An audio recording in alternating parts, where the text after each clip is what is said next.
see the world through other people's eyes. Now, empathy is a quality of character that can change the world.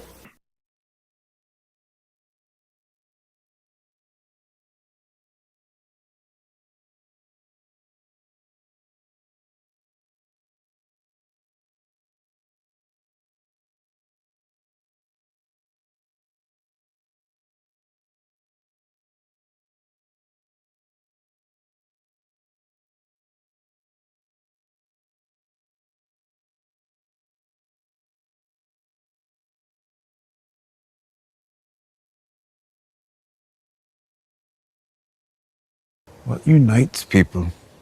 Armies, gold, flags, stories. There's nothing in the world more powerful than a good story. Nothing can stop it. If you want to stand out from everybody else, you need to get into storytelling. Draw a different frame around the same set of circumstances and new pathways come into view. Welcome to ARTEFACTLive with me, Scott MacArthur, where we look at the art and science of story. We don't care who you are, whether you're a bricklayer, a professor or a speaker, all we care about is you being a good storyteller. Thank God the drummers arrived. It's time to realise that facts tell, but it's stories that sell. Get me some nasty and get it now or someone's getting shot. And that's a niche of a niche of a niche of a niche of a 1,000 comments. Selling a hemorrhoid cream to someone who's got hemorrhoids. Got a whip. I was born into a deep contradiction. This stuff's magic. Oh, that's so clever.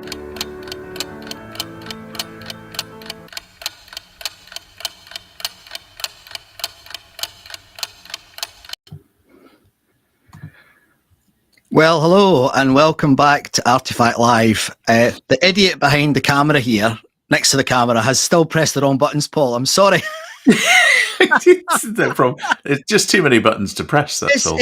I've never had this problem. This is the 70th show, but because I've been rushed off my feet, it just shows you these little edges. Yeah. They suddenly go. So all that is when I'm editing the intro, there's a music track, and if I mute it, it doesn't record, obviously. Yeah. And like an idiot, I just forgot again to unmute the. Oh yes, well, we've all been there. Anyway, welcome back, folks. What did you think of last week, mate? It was quite good, wasn't it? I thought it was brilliant. I'm slightly biased because I've character. known her for ages. So yeah, Jennifer's great. I hope everybody's enjoyed it. And lots of. Did you go and listen to the album she recommended? Well, to be honest, I didn't because I wanted to do it properly, and I knew that I was not going to. I mean, it's an hour, and I want to spend it on my own in the house and listen to it properly. So I haven't. Have you listened to it? I've listened to the title track. Yeah, fantastic. Right. She was right. Okay, I'm intrigued gorgeous. by that, but I'm going to behave myself and not I want to do it properly, do it justice. But the other thing that happened, and I kind of suspected this would happen. We broadcast. I think it's only the second time I've ever broadcast this show into my music Facebook group. Okay. And there's been people all over the world have responded to it. Great. Which is really, I haven't let her know yet, actually. I need to let her know because, again, I've just been rushed. Oh, that'll be a nice surprise. She'll love that. She'll be chuffed about that. But there was one guy in particular who is a recording artist. He works I think he's in Japan. Okay. And he loved it. And he's been off looking at all her work. And she's got a couple of clients out in Japan right now. Has she? Yeah, so she's active in that part of the world. Well, I think it was definitely a worthwhile show. And I think, like many of our guests, we need to have her back at some point because we didn't even scratch the surface, man. Oh, I know she'll do it. She's just one of those people that says yes to life. So, well, you can't go wrong with that, can you? Well, nope. So this week, well, I love this. Look, this title: Twigs and Old Socks. There's got to be a story in there somewhere. There's got to be a story in that. When Tina sent this to us yesterday, I was like, this whole show could be an artifact, it could be. But I think the question is, are you a twig or a sock? Well, that could be a new psychometric. There you go. It'd probably be more accurate than Myers-Briggs, right enough. Steady on. Hard. You'll upset people, Oh yeah, and you know how much I care about that, don't you? Yes, absolutely. Yeah. I'm with you. Yeah, I know you are. So I think we should just get Tina on. What do you think? I think that'd be lovely. Tina. Hi, welcome to ARTEFACTLive. Thank you, Scott. Hello, Paul. Hello, world. That's the standard that you're going to have to live up to, Tina. I'll see what I can do. And I have to say, I'm sorry about the music at the start. It's all meant to be professional, but the thing is, the edit means I can put the music back in, so no one will ever know, except us, and the fact that I've mentioned it on the live stream. Anyway, so Yes. should we give it full disclosure before we start here, folks? I think we probably should, eh? I think we should. Yes. Paul. So Tina is my wife. My long-suffering wife. Suffering wife, yes. What do you think of his taste in music, Tina? I'll leave now. I think probably better leave that one alone, I think. I suspected that might be the case. You should meet my other half, Samantha, because she has the very same view of my taste in music, and Paul and I like a lot of the same music. So, yeah, it's. I can cope with some of it, but some of it is just a little bit out of my comfort zone, I have to say. Oh, you're much more generous than Samantha is with me. Oh dear. I took her to see Rush once, and she had about 5 hot dogs during the gig. You love them then, yeah? The hot dogs. She liked the hot dogs. And she said, I liked the drum solo. That was it. Okay. So, Tina, can I ask you to give the viewers and listeners a little rundown about what you do and where on earth this title came from? That would be terrific if you could do that for us, please. Yeah, of course. Well, so I'm a bit of an eclectic girl, I have to say. So I write and I do proofreading and copy editing for my day job, but my passion, I think, probably is art and creativity and curiosity and experimentation and diving into interesting art materials that other people may never have considered. So, which is where we get to the twigs and old socks. So come on, tell us what that's all about. Shall I reveal them to you? I think you should reveal, yes. Okay. So here is a twig. Oh. And an old sock. Oh. So basically I've got 2 sizes of twig and old sock. But then I also, this one is a bit of horsehair attached to a twig. Right. And I've also got sort of other twirly twigs with bits of twine and rope on the end of them. And and I've got one with feathers. Here we go. So these are all different kind of handmade brushes for mark making. So you basically just dip them in ink or paint and then use them to make marks on paper. As you do, of course, if you're an artist. I've never heard it described as mark making before. Have you not? No, I haven't. So mark making. So mark making is pretty much as it says. It is just making marks. Yes.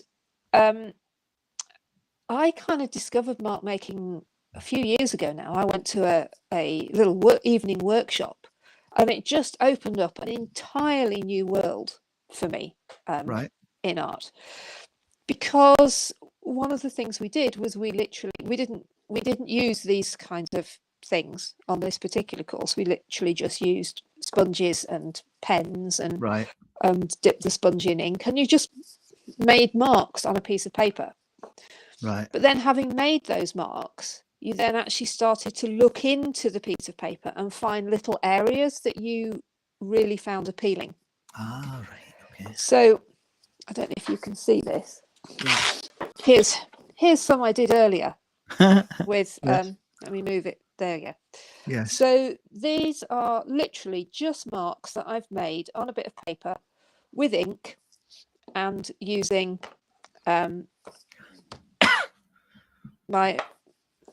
just these. Right. But then what I'll do is I'll kind of look at this and go, well, you know what? I really like maybe this area here. Right. So I might cut that out or I like the effect of some of these lines or whatever. Yes. So I may cut those out and then use those in a piece of artwork. Oh, I love so it. It's like creating, I guess, collage. Collage is probably the thing to so you create collage, and then I use here's some more I prepared earlier. So yesterday, because I'm very much into the idea of using natural materials. Yes. So eventually, I mean, I have been up until now working with acrylic paints and acrylic inks, and what I want to do is to move eventually completely over to plant and earth-based materials. Oh, right. Okay. And recycle things, hence the old socks. It's a great thing to do with your old socks when you've got a hole in the toe or a hole in the heel and you can't use them anymore. You could make a smudgy stick out of them. Yes. So yesterday I was playing with making some ink from the oriental poppies in the garden. Right. Now, amazingly, even though they're deep red, the ink comes out purple. So how cool is that? And then even more cool, if you put bicarbonate of soda in with it, it goes green. Right. Okay. I don't know how well you can see that. Yeah, I can see it. I can see it. So absolutely fascinating, really. All this play and experimentation. Oh well, Paul, you mind if I ask a couple of questions first? If I start, jump in. Is there a link between your work as a writer, a copywriter, all the other work you do, and this? Because what came into my mind there, sort of Jack Kerouac, the sort of stream of consciousness type cut and paste. Is there a link? Or am I just am I seeing something that's not there? I could be, Tina. Well, I think the link is that as part of my kind of creative process, yes, I do obviously write my own work as well as edit other people's. Yes, and that, I mean, there is a I guess there's a slight link at the moment because I'm covering a maternity leave job at the moment, where I'm editing for the Agriculture and Horticulture Development Board. Right. So that doesn't sound very exciting. So I know more about yellow rust on wheat than probably anybody would actually want to. Right. And all sorts of things about forage and silage and so on. Right. However, there is definitely I guess a link between my interest and my connection to soil and land and nature and gardening and flowers and so on. All of that is part of is part of who I am, but it's part of what I'm trying to find my way to express through my art. So I think I'd when I pinged you that email earlier, I'd said about there being you can learn to paint, but learning to be an artist is something slightly different.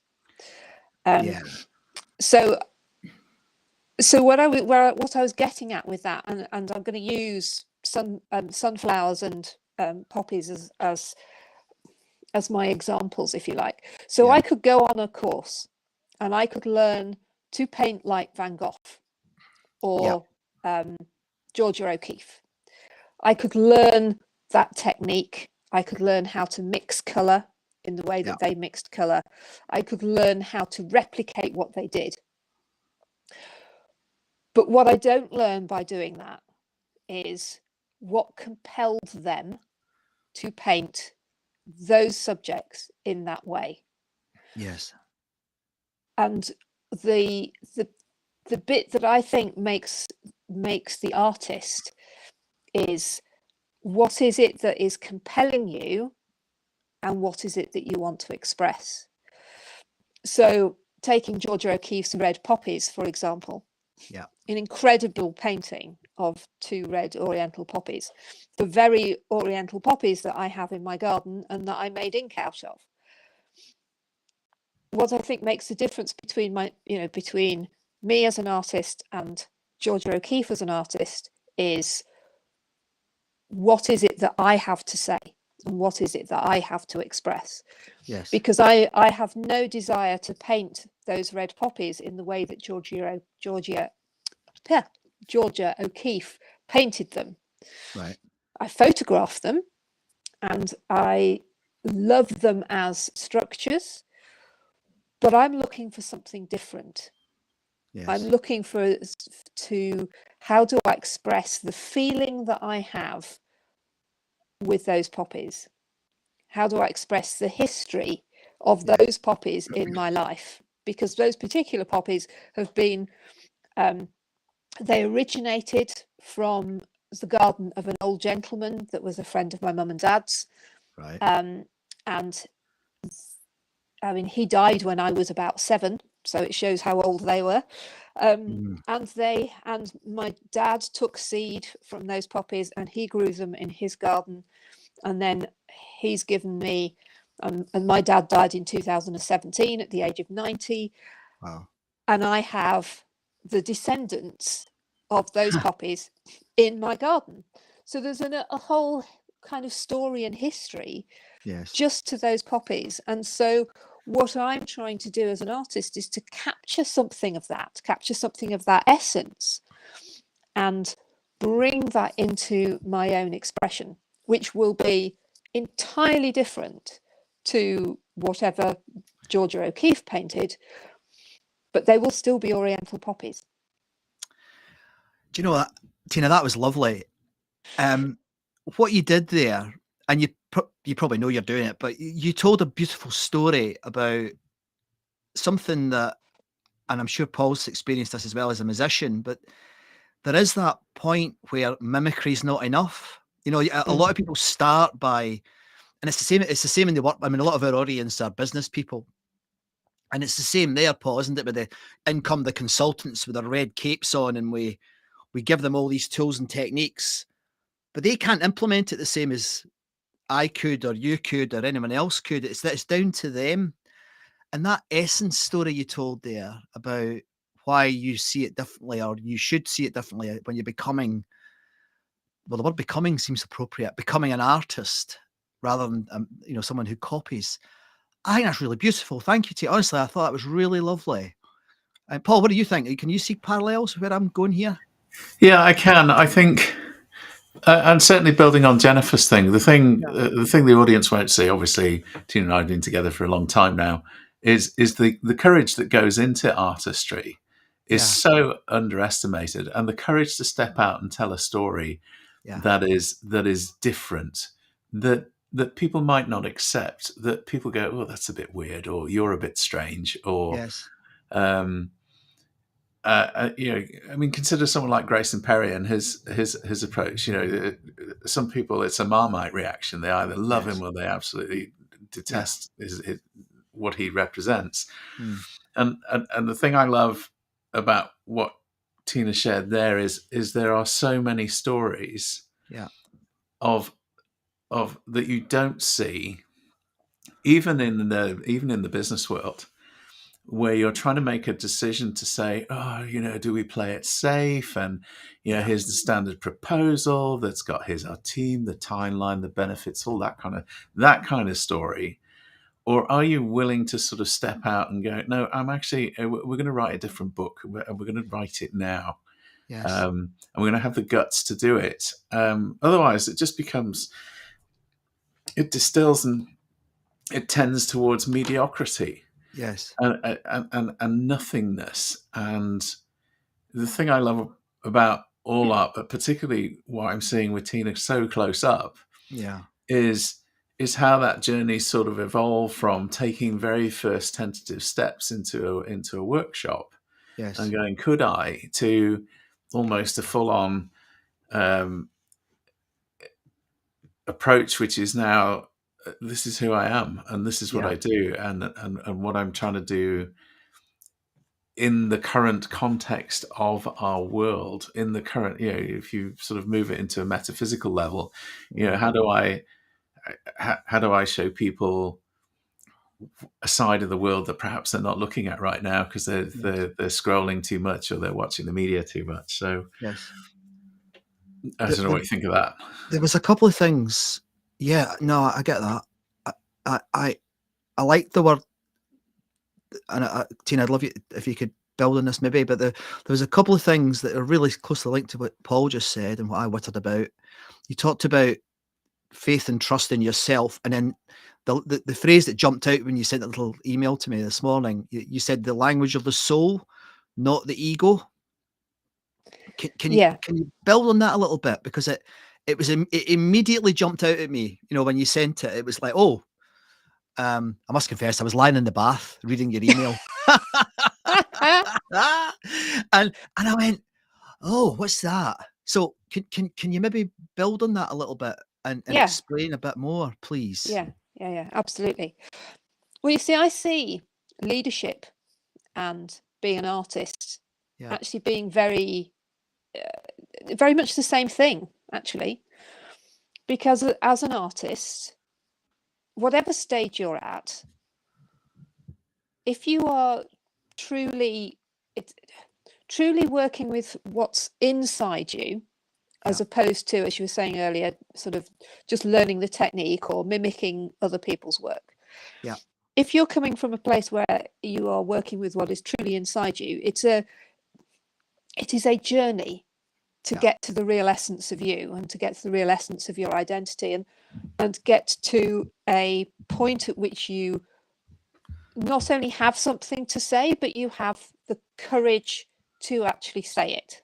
Yes. So if you like, what you put onto the canvas or paper or sculpture or whatever it is an outward expression of what is your inner self. Right. So it does require courage in order to do that. It's a lot easier to not stick your head above the parapet and put yourself and your work out there and say, hey, this is me. Yes. It requires intention and conviction and faith and trust in yourself to be able to do that, because the world is set up to point out the things that we don't do so well. Yes. To point out your weaknesses, your failures, your things that you need to improve on. And we spend very little attention, or put very little attention actually on helping people to expand the stuff that they're really good at. Yes. And not trying to fill in the gaps, but actually allowing people to be who they truly are with the gifts and skills that they truly have. Yes. So I think when I talked about it being the language of the soul and not of the ego, it's that language that comes from the very depth of yourself, and not the who you think you should be, who you think you ought to be, who society is telling you to be, who what you think will get the most likes on social media, what you think is going to win you the most votes, what you think is going to fit in with what society considers norm, or even fit in with what you think is going to, get you to be successful on a grant application or a whatever. Yes. To truly go with that, with the language of your soul, takes a hell of a lot of courage. And I think that to be a leader requires that same level of courage, to be prepared to go out and start a new conversation. Yes. And build a new narrative. I mean, the conversation and narrative that I want to be part of going forward is the one that says that you can create great art, and you can create archival art. You can create art that will last forever, or that you can put in the compost bin. Yeah. by by using materials that are not toxic to the planet. They might be toxic to humans, but that's a different matter. But they're not toxic to the planet. Yes. They're not adding yet more microplastics or plastic waste and so on. And that's a narrative and conversation I want to be part of. But it takes some courage to actually stand up and go, you know what, I'm not going to keep doing what other artists are doing. And I have no, I'm not saying that other artists are wrong to do that, but it would be just much easier to kind of go to Hobbycraft or any other art shop and buy some acrylic paint in plastic tubes and keep making art with that, because it's an awful lot easier than trying to make your own. You remind me, and I've never spoken about this before. One of my greatest failures in my life was when I got a book deal with a very major Harry Potter related publisher, and I wrote 140,000 words, and none of them were in the right order, and none of them made any sense. It was terrible, right? I honestly wrote it like I was an academic, or I was writing like I thought I was an academic, or I thought it should have been written that way, or I'm just echoing back what you just said. I made such a mess of that, and it's taken me 10 years, and Paul's seen some of this stuff, and it sounds really wanky. There's a technical term for everybody, but my experience of that was I finally found out how Scott writes, and it took me 10 years of fucking up a book deal, and finally now when I read my own stuff, I think, that's me. Whereas before I sounded like bloody Simon Sinek or one of these other pop psychologists or whatever, and it was dreadful. Is that the same thing, do you think? Or am I at the beginning still? Because it's something that, oh God, it's terrible. And I think that's the thing, is it takes time. Yeah. And time is something we don't want to spend these days. We want the hack. We want to be able to write the book in 90 days. We want to be able to go on a course and be Grayson Perry, or Van Gogh or whatever. We want to be able to, we don't want to take the time to discover our own voice and who we really are. Largely because I think we've kind of started to be conditioned out of that.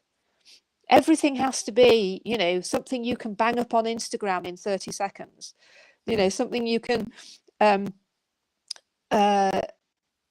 do quickly, or, convenience food. Even if you're making it yourself from scratch, it's still got to be done within 20 minutes.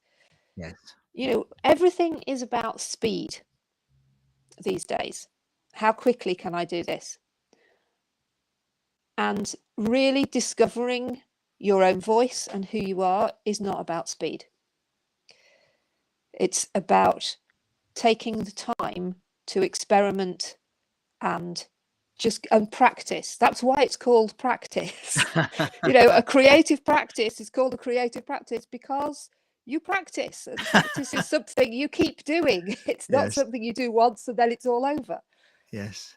So if you've discovered Scott after 10 years of if you like fucking it up, then that is a marvelous thing, because you now have Scott. You now know who Scott is as a writer, and what Scott has to say, and what Scott wants to say. Yes. And so when's the next book coming out? Well, I think that's a very good question. Funny, Paul and I were talking about this ages ago, but I'm kind of cheating, if I'm honest. I'm writing an essay every week. So why is that cheating? Well, so I need to. Well, I'm kind of building up the portfolio of essays. Probably, oh God, I'm getting interviewed now. It's like I do two different essays a week. I do one in the business world, and one in the music world, and I put them out. and I get hammered. I used to get hammered. They would come back with lots of negativity, as you just said earlier. We're conditioned to that negative thing. I don't get that now. And the music one has taken off. I mean, I don't know if anyone's tuning in, but that's been really surprising that the music one has taken off the way it has. The business one, I still think people are, and I could be. I mean, some of my copywriter friends who I think are scary, and I don't get on with them because they're always thinking about how to sell stuff rather than about the story. It doesn't always have to be the same thing. You don't always have to be selling something. But the business one, I don't get as much criticism or positivity. It's like tumbleweed. And then 6 months later, someone says, I read one of your essays. It was really good, Scott. Well, why didn't you tell me? So maybe I still need that. Maybe that's still part of my conditioning. Yeah, I think the other thing is that we get feedback when people are compelled or engaged sufficiently. I think we have to find something that will move people. Yeah. Now, whether that's in the business world or in the music world or in the arts world. Yes. Again, because we don't want to spend the time. Yes. We're constantly kind of looking for that kind of quick fix, quick read, quick hack or whatever. I think you have to find something that stops people in their tracks. And I know that's quite hard in the business world, I think. But hey, what a good thing to do. Why don't we do that? Why don't we start focusing more on how do we stop people in their tracks and make them stop and think about something, rather than how do we say the same thing that everybody else is saying but in a slightly different way, because that's a bit more palatable and it's less offensive to I find it funny that there's so much talk about disruption, and I think I mentioned this last week. Real disruption is quite offensive when it first comes through. Certainly with the surrealist exhibition that's on at the Taste at the moment, you look at some of that stuff, and there are parts of that. You look at it and you say, "Wow!" But because you've seen a lobster sat on top of a phone, then it's kind of like, well, I've never seen the world that way. Yes. And I think, I don't know what it is, but people are so frightened of stepping out of line. The conversation earlier, both of you reminded me of a Warren Bennis quote, which is all about, becoming a leader is synonymous with becoming yourself. It's that simple and it's that difficult. Very good, Paul. Do you know, Tina, you really have, in that very short, we've only been speaking for half an hour. Well, you were both talking there. I did the thing you're not supposed to do. My mind went away somewhere else. And I was thinking about the music I like, the artists I like. There's a common thread. And like, I don't know if you've come across the Cuban artist Enrique Celaya. He's extraordinary because his work is odd.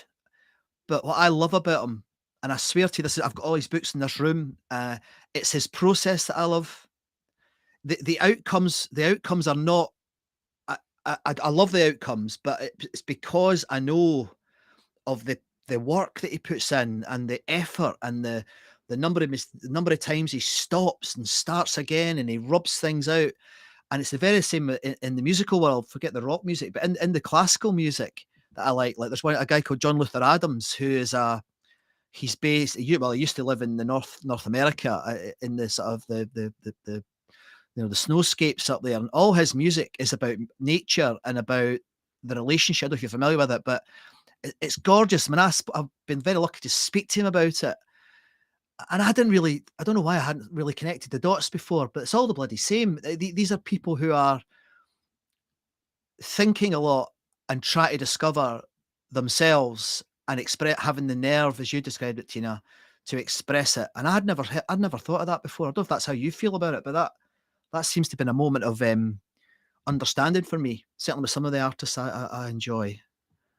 I think also it's that two things. One is the being comfortable getting comfortable with it and embracing the not knowing. Yeah. Because part of that experimentation is the not knowing what's coming next. So when I go back to my ink making, I had no idea what color ink was going to come out of these poppies. Yes. And I discover it's purple. Purple. And, hey, that's great. Yeah. But it's embracing that not knowing. And we're not very good at that, I think. Again, we've kind of become quite conditioned to wanting certainty, needing certainty, needing to know what the outcome is going to be before we've actually gone through the process of finding our way to that outcome. Yes. And I think we are very product and outcome driven, where actually life is a process. Yeah. And when we're so focused on getting to the outcome, we don't pay enough attention to the process, but we don't enjoy it. Yes. And the process can be, actually the process is the most enjoyable thing. If you think of life as a journey, if you're not enjoying the journey, then, the end outcome is kind of going to come all too quick. And then you're going to look back on it and go, damn, I should have paid more attention to the process of life. And, and if you take that down to the process of becoming yourself, the process of becoming a leader, the process of becoming an artist, the process of becoming a musician, and what you learn along the way and the insight that you get along the way into yourself, but into the kind of wider insights into life. Yes. If we're too focused on getting to the outcome, we miss all that. And then I think we've missed the point of life itself. Do you know, a bit profound, wasn't it? It was, but it was. Sorry, I can only come from my own experience, but I one of the things that used to happen to me all the time in the consulting world, and again, I'm sure you've heard this from Paul, because we're all the same in the consulting world. Clients would come to me and say, "We'd like to engage you on this, multi-million-pound transformation project. Could you just write the plan first, please?" That's true, isn't it, Paul? I mean, or could you tell us where you've done it before, and could you then sort of adapt that plan for us? Exactly. And I used to do things like, when I was a junior consultant, I would say, "Oh yes, of course." Yeah. And then you'd go off and you'd do this milestone plan with all the bells and all the whistles. And of course, within about working in a year in consulting, you realize none of this is going to work. And it's because they jumped straight. That word outcomes is such a big word in the business world, Tina. The number of books that are about focus on the outcomes, and it absolutely doesn't work. But they keep writing books, they keep making money, and people keep buying it. And I think it's interesting because I read something the other week that said transformation is all about a change of heart, not a change of mind. Yeah. And until you change your heart, you're not gonna transform, because your mental models are stuck and they're fixed. Oh, you're both being profound now. Sorry. Well, you can imagine. You can imagine what it's like in our household sometimes. That's lovely. Yeah. I mean, absolutely. I mean, do you mind if we? I mean, how long? We're okay. Yeah, we're good. Could we go back a step? Sure. And help me, probably both of you here, about the why is there a gap between the sort of the artistic endeavor and the other, the sort of I don't know, the world of business or whatever you want to call it. I don't really care, but I feel there's a gap. We seem to be in our personal lives, or in how you described it beautifully, Tina, our inner lives, and what we really are. We're prepared to experiment. We're some of us are, not all of us, but we're prepared to experiment. We're prepared to try, do things differently. But the minute we get sucked in to the corporate world, and I don't really know what that means anymore either, but that dissipates. Because I mean, I've said in companies, we should do experimentation, simple experimentation, where we'll try this technique in that department, this technique in that department, and that technique in that department, and we'll do nothing in that department, and we'll see which one works. And they all go, "Oh, can't do that." You need to give me the answer. Why is that? It just seems so anti-human not to experiment, not to be curious. And I'm getting wittery now, so I'm going to shut up. What do you think? No, I think a lot of it is that it comes back down probably to the Industrial Revolution and our making of widgets. And where you have a production line, and education has kind of followed that. I mean, Ken Robinson did that fantastic talk about education killing creativity and education becoming kind of like a sausage machine. You put kids in at one end, put them through this education process where you force information into them and then chuck them out the other end. And there you'll have a nice compliant workforce who will go into whatever job you want and do as they're told. And I think that's partly what's kind of killed creativity, although I don't believe creativity has been killed off at all. But I do think it's kind of what has separated it. So work has become something that you do to go and earn a living. And unless you work in the creative industries, then work isn't creative. And creativity is something that you do, but you've got to be a bit odd to be creative, really, haven't you? I mean, you're not sort of typical if you're creative. You're a bit of a weirdo that nobody can quite understand. And we don't want too many weirdos in business, because too many weirdos, too many mavericks, too many people kind of questioning things and experimenting and so on. Well, creates too much disruption and change, and we don't like that. We want to kind of keep things, particularly for the bean counters, want to keep things kind of nice and neat. Well, you don't get your economies of scale if you're not having a standardized process. You can't drive the long run average cost curve down, or your marginal costs down. So if business is all about profitability, then you can understand it. But I mean, bringing both of those together, I mean, one of the things that I, in some of my keynotes, I talk about scalable efficiency. So that was why, I mean, I grew up in Lanarkshire in Scotland, and there's a place called New Lanark, which is one of the first places in the world where they did a cooperative. And the whole idea behind the cooperative, as you say, Tina, and that part of the early industrial revolution was to make business more efficient. And that, I totally agree with you. That is now, well, I think there's an argument to be put here, actually, that we're coming to the end of that. Eventually we scale it so far, there's no more efficiency.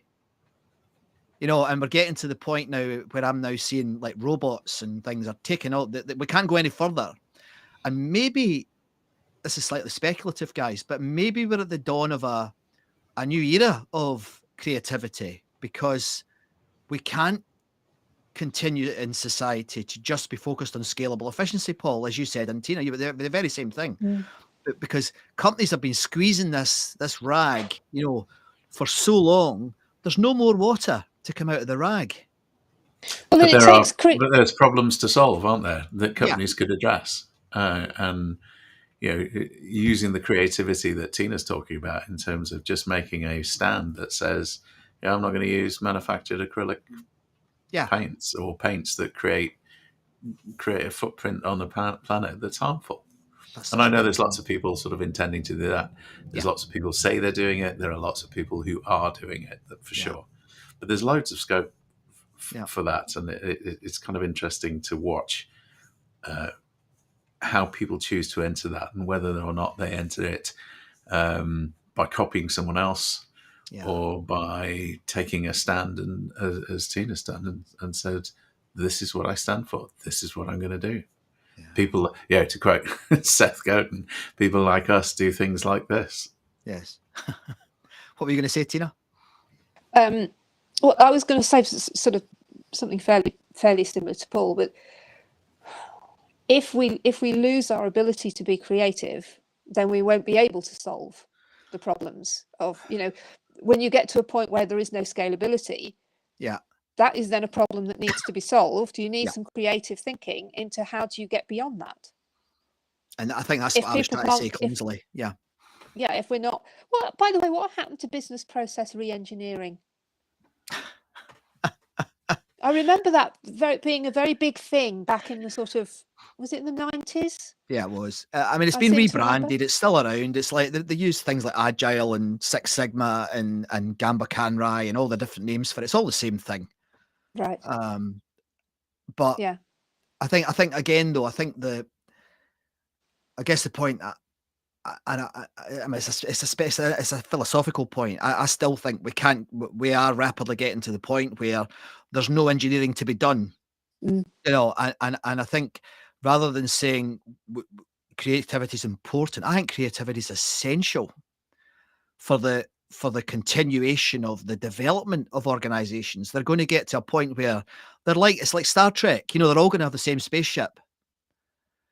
But it's the people inside and their character and their creativity that's going to be the differentiator, not the processes. I think process is really, really important, as I've just said, but I think it's the human process that we've, and you're absolutely right about education. And, you know, I think that has to be one of the main features of the next 20 years in business. It has to be. I can't see it. And I don't think that's a futurist speaking. I think that's just common sense.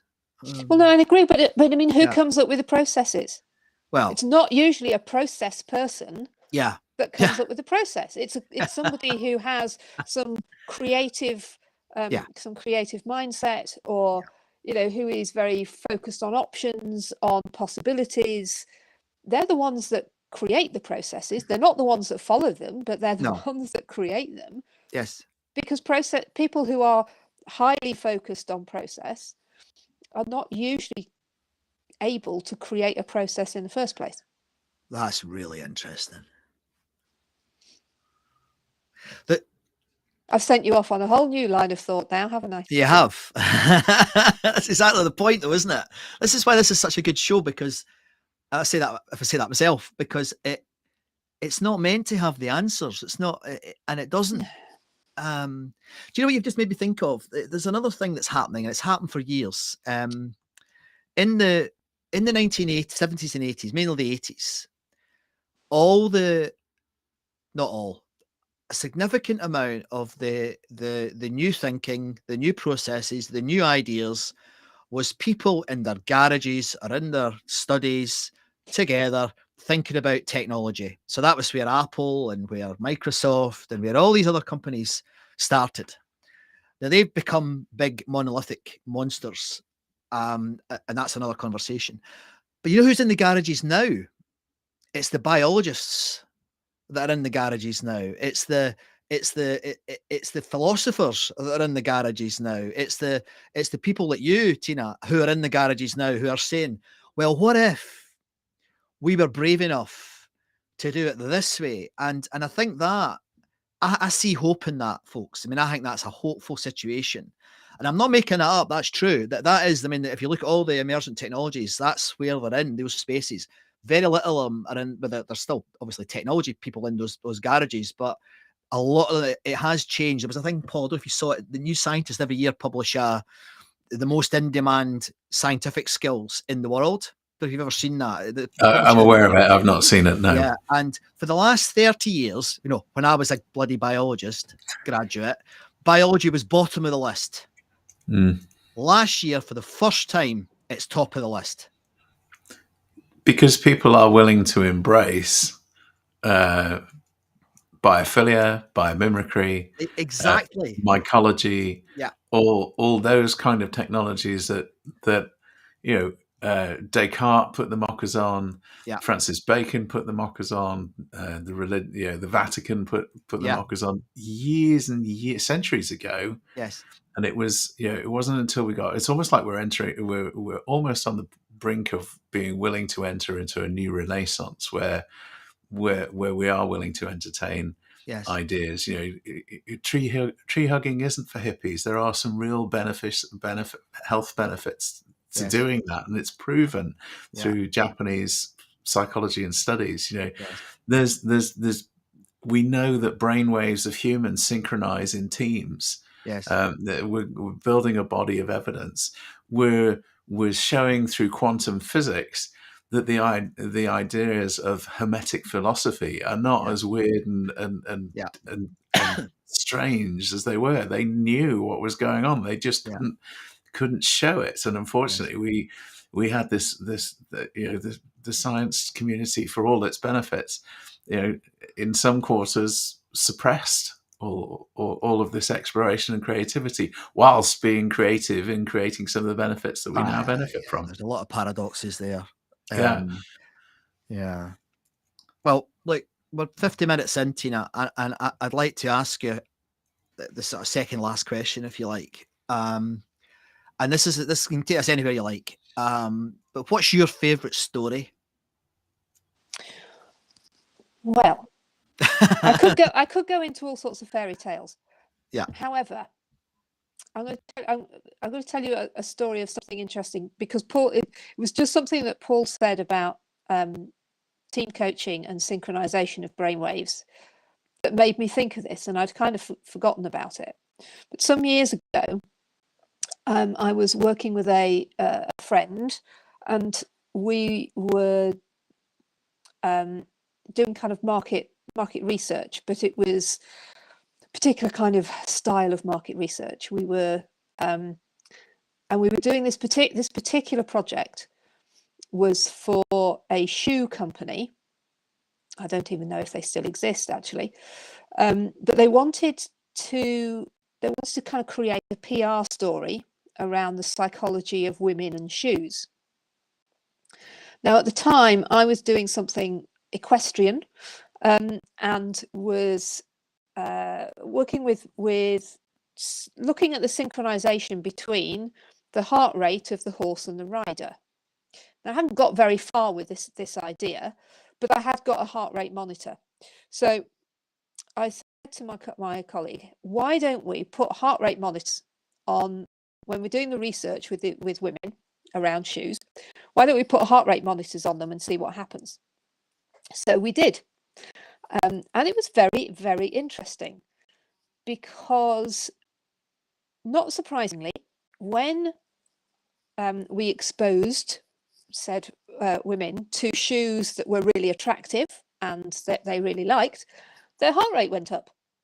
And when they were exposed to shoes that were a bit frumpy and not very attractive, their heart rate didn't move from their norm. Obviously, we sort of did a norm to find out where the heart rate was to start with. But what was really interesting, was when you got the group of women in the focus group together talking about the shoes that they loved, their heart rates synchronized. How cool was that? That's really interesting. Gosh. We didn't test their brainwaves to see if their brainwaves synchronized as well, but it was very noticeable when we were looking at the graphs afterwards. And we hadn't been searching for that. Yeah. We didn't know that was going to happen. Yes. But there you are, you see, a bit of creativity, bit of experimentation. Who knew what was actually going to come out the other end of that? You know, it could have shown nothing at all. Yes. But what we discovered was you get a bunch of women in a room talking about something that they have in common and enjoy, and their heart rates will synchronize. What do you think of that, Paul?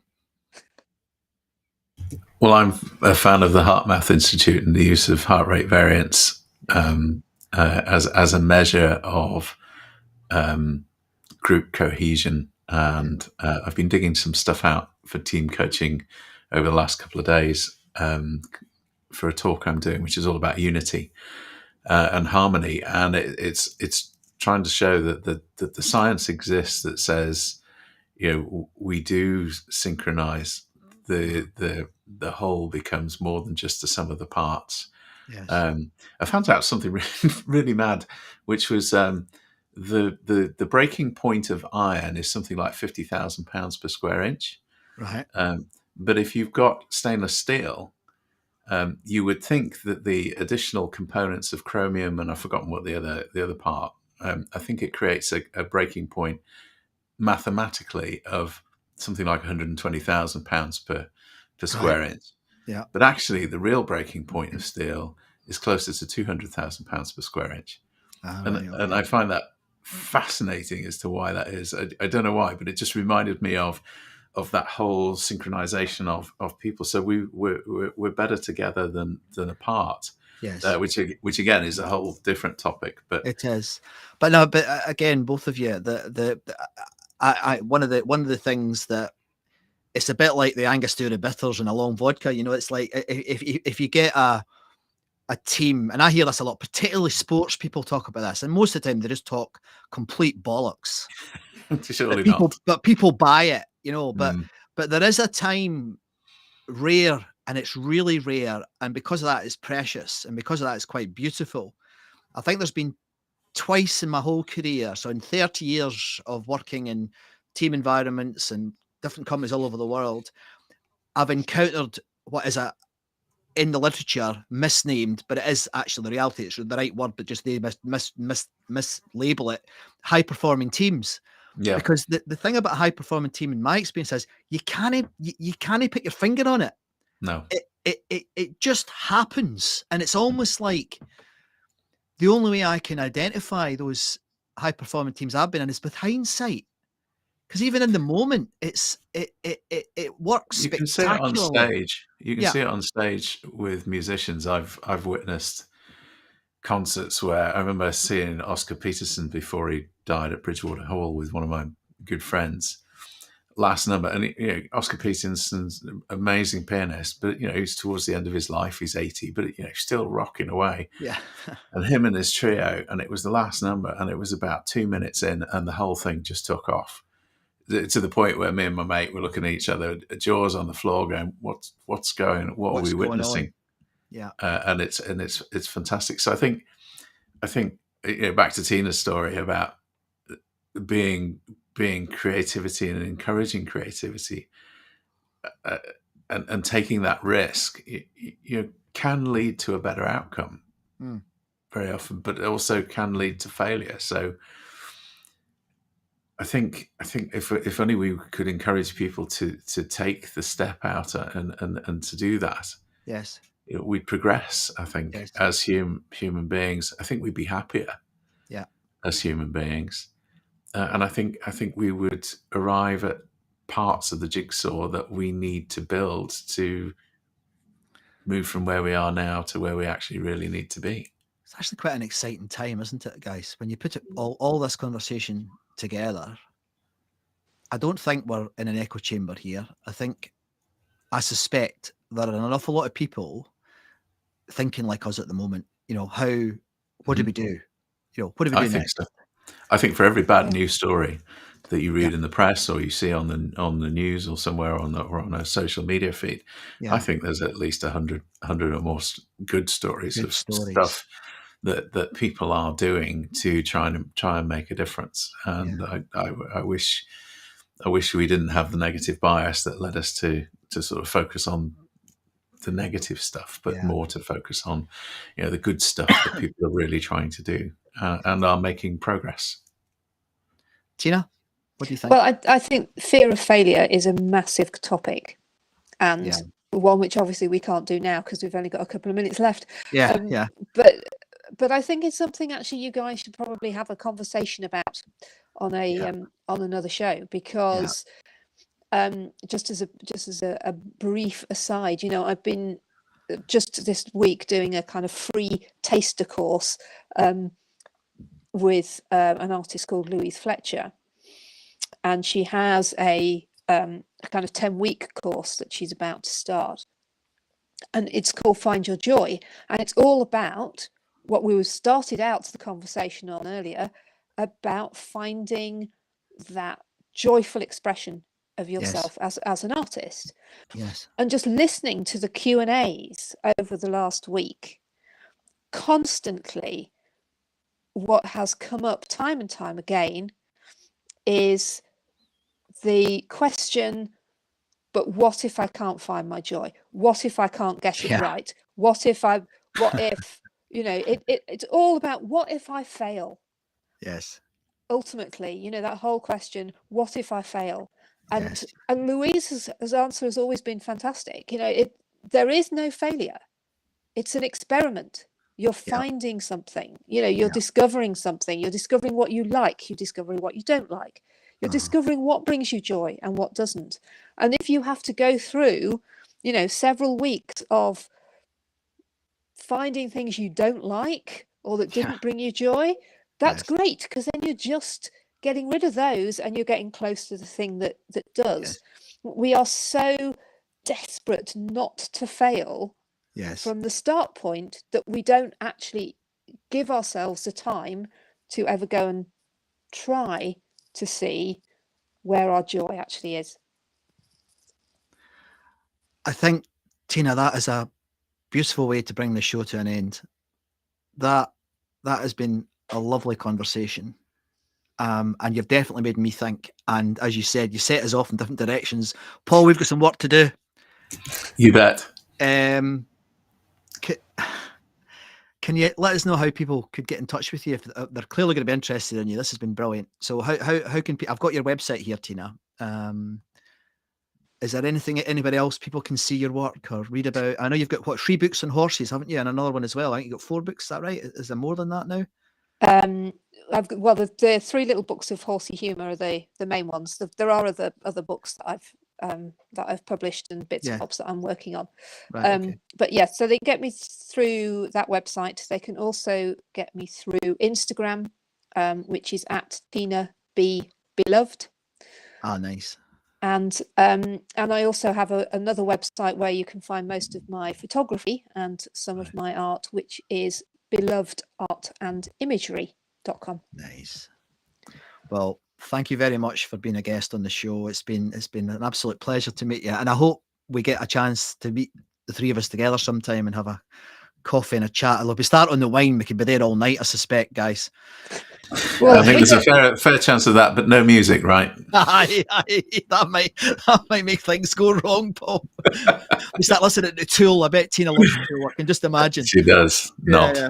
So thanks, Tina. That's been a privilege to have you on the show. Thanks very much. It's been a blast. I've loved it. Thank you. We'll see you soon. Goodbye. Goodbye. Paul. Well, that lived up to expectations. Good.